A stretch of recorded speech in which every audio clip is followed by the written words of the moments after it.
কেউ সম্মানিত ভারতীয় মন্দির ফুতেরা, ধর্ম আর খেলা এক জিনিস না। তোমরা আব্বা মুস্তাফিজুর রহমান রে আইপিএল তে বাদ দেওয়াইলা, এতে আবারও প্রমাণ করলা গরুর সেনা আর গোবর হায়া কোনোদিন সুবুদ্ধিও না। তোমরা যদি অতই দেমাকটা হে বাংলাদেশিরা নিতা না আইপিএল এ, মুস্তাফিজুর রহমান আইপিএল এ নিলে শাহরুখ খান হয়ে জায়গা দেশদ্রোহী, তাহলে তোমরা আব্বা যে মোদি আমরা শেখ হাসিনারে নিয়ে রাখছে, তোমরা আব্বা কি দেশদ্রোহী না? দুইজনই তো বাংলাদেশি, তখন কি হিসাব বুঝো না?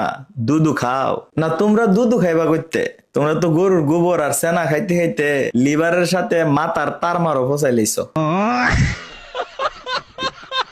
তোমরা সুশীল শাস্তায় বাংলাদেশের দীপহত্যা লয়া এমন কয়েকশো ঘটনা আছে তোমরার দেশে। তোমরা যে কতগুলা মুসলমান মারছো। 2015 সালে আখলাখ হত্যাকাণ্ডের কথা মনে নাই? বেটার ঘরের ফ্রিজের মধ্যে গেড়ে গরুর মাংস রাখছে, এই কারণে তোমরা গণপিটুনি দিয়ে বেটারে মাইরা লাইছো। 2024 সালে উত্তরপ্রদেশে মুসলিম ব্যবসায়ীর যে গণদুলাই দিয়ে মাইরা লাইছো, এগুলা কি মনে নাই? তখন কই আছিল তোমরা সুশীল সমাজ?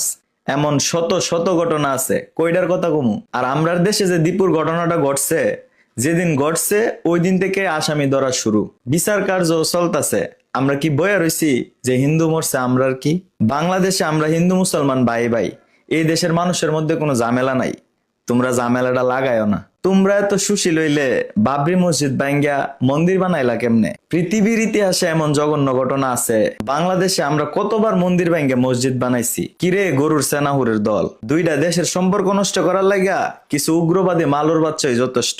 তোরা বইয়া দেখতি দীপুর ঘটনার পর বাংলাদেশের গভর্নমেন্ট বিচার করে কিনা। না করলে তোর আন্দোলন করতি। খাস তো গরুর গোবর, তাহলে তোরার মাথাত বালা বুদ্ধি আইব করতে।